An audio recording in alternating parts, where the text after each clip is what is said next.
Halo brosis, balik lagi bareng gue Alki dari Indorain Channel. Jadi hari ini gue mau review untuk penggunaan harian dari Honda PCX 2025 ini. Nah, jadi motor ini tuh kurang lebih sudah 4 hari ya sama gue. Gue dipinjemin nih sama Honda selama kurang lebih 8 hari untuk liburan tahun baru, teman-teman. Jadi ini adalah Honda PCX 2025 yang tipe Roadsink. Gue nggak ngerti sih kalau misalnya teman-teman lihat nih di IG ataupun di TikTok gue ataupun di semua sosial media yang bahas tentang PCX itu komennya selalu rame gitu ya. Komennya selalu kontroversi, ada pro dan kontra. Ini video khusus buat teman-teman yang pengen tahu ya seperti apa Honda PCX ini digunakan harian gitu ya. Barangkali kalian ada yang pengen tahu lebih lanjut gitu ya, pengen beli tapi nggak mau terdistraksi sama komentar-komentar yang mungkin banyak biasnya gitu ya. Kali ini kita akan bahas secara lebih detail Honda PCX 2025 Roadsink.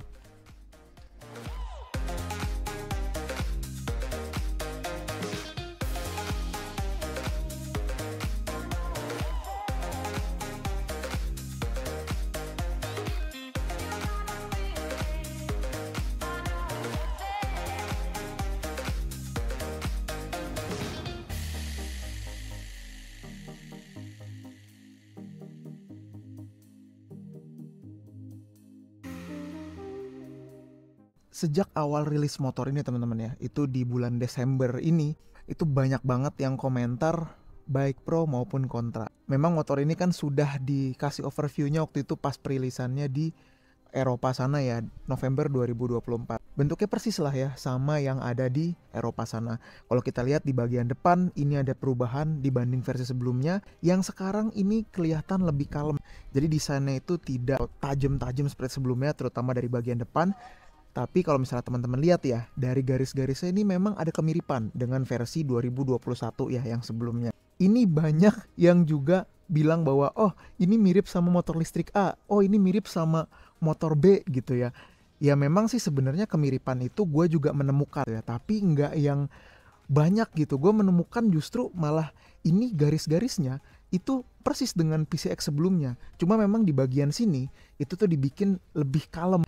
Dan yang bisa gue temukan kalau lihat di sini, bulat-bulatnya tuh sekarang berasa gitu ya di PCX yang 2025 ini teman-teman. Jadi kalau teman-teman tanya, menurut lu mirip apa enggak gitu ya? Menurut gue sih ada sedikit, cuma nggak banyak. Berdasarkan penilaian mata ya, silakan kalian kalau mau komen bebas. Yang gue temukan lagi adalah memang untuk plat nomor di sini ini agak sedikit lebih tinggi dibanding sebelumnya. Ya ini selera sih. Nah, dari depan sebenarnya nggak ada perubahan yang signifikan teman-teman. Jadi tadi perubahannya itu hanya di headlamp dan juga untuk visornya ada perubahan. Lalu di bagian plat nomornya juga ada perubahan. Kalau teman-teman lihat ya dari garis bodi sampai ke bagian bawah spakbor sampai ke velgnya itu nggak ada perubahan sama sekali teman-teman. Ukuran velgnya pun ya depan itu masih sama, ukuran 14 inci dan belakangnya ukuran 13 inci. Masih sama semua nih. Perubahan paling signifikan dari PCX 2025 ini tentunya ada di bagian setang teman-teman.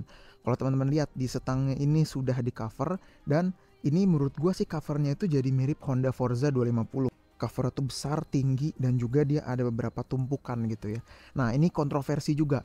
Waktu itu pas Honda masih rilis PCX dengan setang yang tidak di cover, itu banyak yang komen, kenapa kok nggak di cover, pelit banget gitu ya. Tapi sekarang giliran udah di cover, mereka komen lagi gitu, ini kenapa di cover jadi niru-niru sebelah gitu.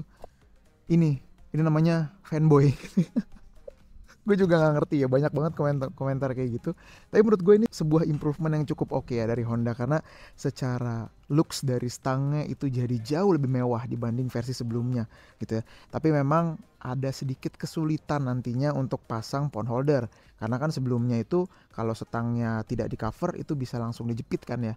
Kalau sekarang mungkin teman-teman harus beli yang ada jepitan itu di bagian spionnya baru bisa pasang phone holder. Selebihnya untuk dari segi looks gitu ya, itu tidak ada perubahan dari versi sebelumnya. Tapi ini adalah yang versi Roadsink. Jadi untuk yang versi Roadsink ini teman-teman, ini ada perbedaan yang cukup signifikan lagi nih dibanding versi sebelumnya ataupun versi yang di bawahnya. Yakni untuk versi Roadsink dia sudah dilengkapi dengan speedometer yang full TFT LCD ya, dan cukup besar juga. layarnya. Tapi menurut gua untuk layarnya ini punya kualitas yang sudah cukup bagus, tajam, bahkan teman-teman kalau di siang hari itu terlihat ya. Untuk review dari speedometernya teman-teman bisa cek di video gua yang satu ini nih. Gua udah bikinin lengkap bahkan sampai ke gimana cara konekinnya. Lalu untuk tipe Roadsync ini juga ada pencet-pencetan teman-teman. Ada traction control juga atau HSTC, Honda Selectable Torque Control, dan ada pencet-pencetannya yang bisa tadi ya teman-teman untuk kontrol-kontrol gitu ya yang ada di dalam sini. Terus posisi klaksonnya juga berbeda, dan yang paling ketara adalah dia ada pass beamnya sekarang. Pass beamnya juga suaranya enak banget nih kalau teman-teman denger ya.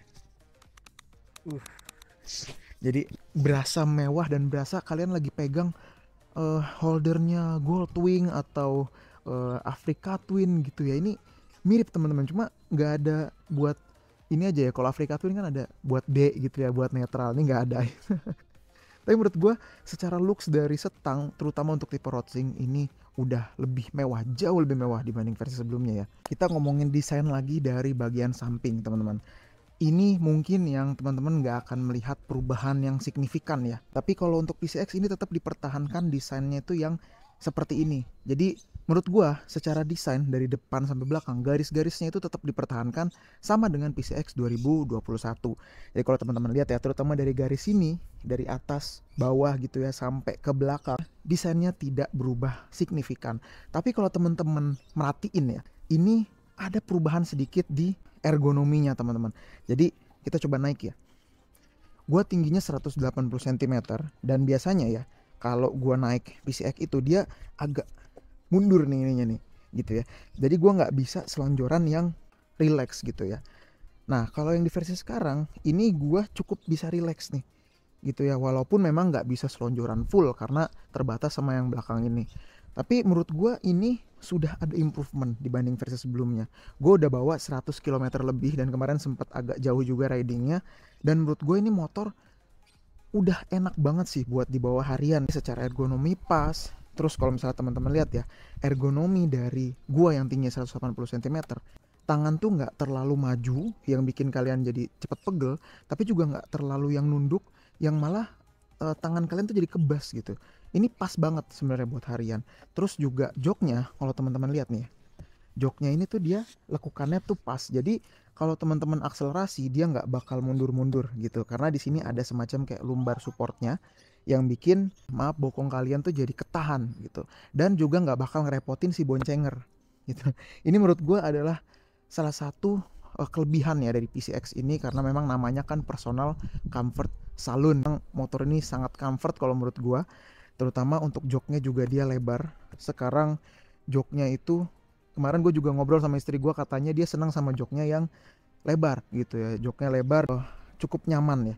Walaupun kalau kita bicara nyaman, ini joknya sih masih agak mundur-mundur gitu, atau masih agak narik-narik ke bawah karena kulitnya nih teman-teman. Ini sih tinggal upgrade kulit sedikit aja udah maksimal banget sih nyamannya. Untuk boncenger juga enak, footstepnya juga masih tetap dipertahankan ya, yang lebar seperti ini. Dan kalau kita tekuk itu dia clean banget tampilannya ya. Ini nih yang menjadi perbincangan hangat juga sebelumnya ya. Honda PCX 160 ini masih menggunakan mesin yang sama teman-teman. Mesinnya itu masih 160 cc, ESP Plus ya, 4 valve, dan untuk CVT-nya masih sama semua. Jadi memang tidak ada perbedaan, tidak ada perubahan dibanding yang sudah dirilis tahun 2021. Semuanya itu sama, bahkan dari bentuknya pun ini sama persis dengan sebelumnya. Nah, begitu juga dengan posisi crankcase. Nah, ini kemarin banyak banget yang komen-komen juga, katanya crankcase di bawah nggak ada pelindungnya, rawan pecah gitu. Mungkin ya, mungkin kejadiannya lebih banyak di PCX ini karena PCX ini lebih ceper teman-teman, lebih rendah gitu ya. Dan sebenarnya itu solusinya, teman-teman bisa beli pelindung crankcase yang di bagian bawah, itu bisa beli juga supaya bisa melindungi lah di bagian bawah. Tapi so far kemarin gue bawa sih boncengan gitu ya, berat badan sekitar 150 kg berdua. Alhamdulillah sih aman ya. Mudah-mudahan kalau misalnya teman-teman nanti beli PCX gitu ya, ya langsung aja dikasih cover itu aja supaya lebih aman dan tenang hatinya gitu ya. Nah kalau teman-teman lihat, notice nggak apa bedanya di belakang ini? Bedanya itu ada di shock breakernya teman-teman. Jadi untuk tipe Roadsync ya, itu dikasih shock breaker yang subtank suspension seperti ini. Yuk kita lihat lebih detail. Jadi perbedaannya adalah di bagian belakang itu dia sudah dilengkapi dengan subtank suspension seperti ini. Kalau kita lihat ini adalah suspensi yang baru karena sejak awal PCX hadir gitu ya, bahkan dari yang impor gitu ya, itu nggak pernah dikasih suspensi atau shock breaker yang tabung seperti ini. Dan ini suspensi tabungnya keluaran dari Showa teman-teman.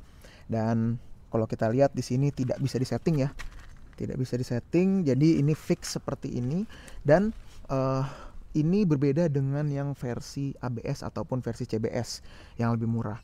Jadi untuk yang versi lebih murah sayang sekali tidak dilengkapi dengan suspensi seperti ini teman-teman. Jadi secara suspensi ini gimana reviewnya? Kalau menurut gua suspensinya ini lebih bagus atau lebih enak sedikit ya dibanding yang versi standar gitu.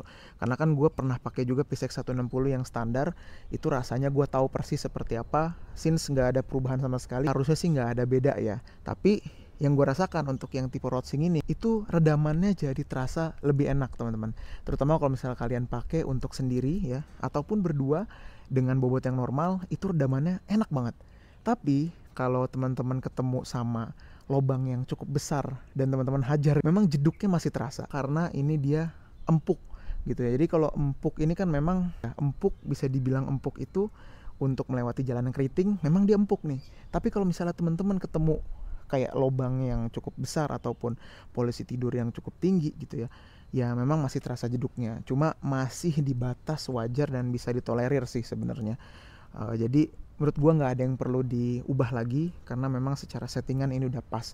Kalau teman-teman nanti pakai box ya mungkin bisa di rebound sedikit ya di tukang sok gitu ya, dikerasin sedikit supaya dia lebih aman tuh ayunannya. Ini dia tampilan dari bagian belakang ya. Jadi kalau misalnya teman-teman lihat memang secara looks dari bagian belakang ini berubah. Apalagi untuk di bagian stop lamp ini dia terasa sedikit lebih kalem sekarang teman-teman. Gua justru lebih suka tampilan belakangnya ini dibanding versi sebelumnya karena kelihatannya tuh cakep gitu ya, manis aja kelihatannya. Tapi beda kalau gua lebih suka depannya itu yang 2021 gitu ya. Ini selera ya teman-teman ya. Kalau gua sih dari segi belakang gue lebih suka yang tipe ini gitu. Dan kalau teman-teman lihat ini dari belakang ke depan itu lebih slick gitu ya, enak dilihatnya. Apalagi untuk di bagian setangnya ini yang terasa jauh lebih mewah. Gimana rasanya PCX 160 terbaru ini? Menurut gua secara rasa dia lebih enak sedikit ya dibanding versi sebelumnya.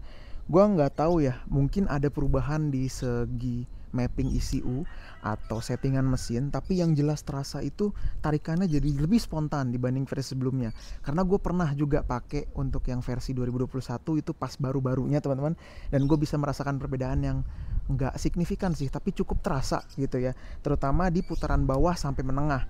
Nah kalau atas sih ini mirip-mirip gitu ya.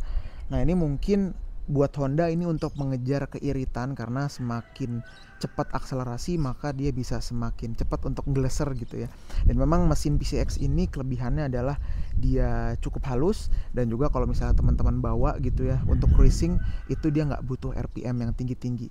Dan motor ini juga sudah dilengkapi dengan RPM, so nanti teman-teman bisa lihat gitu ya sudah berapa sih RPM-nya dan bisa dikontrol dari sana gitu. Jadi menurut gue sih motor ini sudah cukup oke lah ya buat harian, terlepas dari kontroversi misalnya tidak ada fitur VTEC yang waktu itu sempat kita bahas juga ya, lalu tidak ada apa fitur-fitur baru yang rujukannya itu ke CVT gitu ya. Tapi menurut gue motor ini udah punya apa yang kita butuhkan untuk sehari-hari gitu ya. Walaupun kemarin juga banyak kontroversi, harganya 40 juta sekarang bang, mahal banget gitu ya. Ya kita nggak bisa bilang mahal dengan harga-harga motor sekarang yang emang naik semua gitu ya. Satu lagi motor ini juga punya kompartemen yang cukup banyak, dan juga untuk bagasinya itu besar sekali teman-teman. Ini muat apa aja gitu ya. Gue kemarin bawa bekal, bawa jas hujan, bawa segala macem gitu ya. Bahkan kalau kalian nekat mau taruh laptop pun di sini bisa. Jadi ini besar banget untuk bagasinya. Dan kalau teman-teman lihat lagi di sini juga ada kompartemen tertutup ya, yang ini juga muat mungkin botol minum 600 ml, dan di dalamnya itu udah ada charger untuk tipe C. Jadi untuk tipe yang Rodsing ini dia sudah bisa untuk tipe C.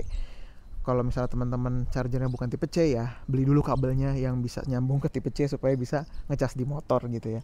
Dan ini juga sudah dilengkapi dengan proteksi karet, jadi harusnya sih aman ya. Tadi gue cuci juga aman, nggak tembus ke sini. Dan motor ini juga sudah keyless dan kuncinya seperti ini. Dapat 2 ya. Jadi yang satu ini yang seperti ini, yang satu lagi yang tidak ada belakangnya, Hondanya itu tidak ada chrome-nya. Tapi secara remote nih sama semuanya. Ada alarmnya juga ya. Untuk tipe Roadsing ini dia juga sudah menggunakan rem ABS teman-teman. Tapi sayangnya lagi-lagi untuk rem ABS-nya itu hanya di bagian depan. Nah kemarin gue udah tes juga sih sebenarnya untuk remnya ini udah cukup lah ya untuk harian. Tapi menurut gue kalau misalnya bisa dimaksimalkan belakangnya juga ABS, itu akan lebih baik sih sebenarnya ya. Pas gue rasain sih sebenarnya untuk rem depannya yang sudah ABS itu sudah cukup gitu ya. Dan ban depan dia 14 inci, belakang 13 inci, secara proporsi masih sama dengan sebelumnya. Jadi tidak ada perubahan yang cukup signifikan. Ini dia Honda PCX 160 terbaru. Dia hadir dengan 3 varian teman-teman. Varian terbawah itu untuk versi CBS, tengah itu ada ABS, dan tinggi ini itu yang versi Roadsing harganya 40 jutaan.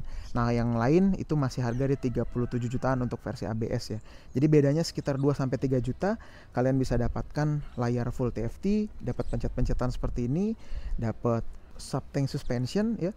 Itu ya perubahannya dari yang versi ya, ABS ataupun CBS. Dan untuk versi Roadsing ini ada tersedia 2 warna teman-teman. Tapi sayangnya kemarin gue dapet yang warna hitam ini. Ada satu warna yang hero colornya itu warna merah. Itu cakep banget sih warnanya. Warna burgundi gitu, cakep itu. Jadi rekomendasi gue kalau misalnya mau beli kayaknya yang warna itu cakep sih. Oke, gitu ya teman-teman ya. Ini dia review PCX Roadsing. Silahkan komentar di bawah unek-unek kalian, dan juga kalian mau nanya apa silahkan, nanti insya Allah gue jawab kalau gue tahu gitu ya untuk jawabannya. Tapi silahkan diskusi buat teman-teman yang pengen punya ataupun yang sudah punya PCX ini, monggo silahkan komentar di bawah. Gue pengen tahu juga apa pendapat kalian tentang motor ini. Oke, itu aja teman-teman. Thank you udah nonton. Sampai bertemu di video selanjutnya. Gue Alki dari Indoride pamit. Jangan lupa untuk follow Instagram dan TikTok gue di @indoride. Dan sampai jumpa di video selanjutnya. Bye.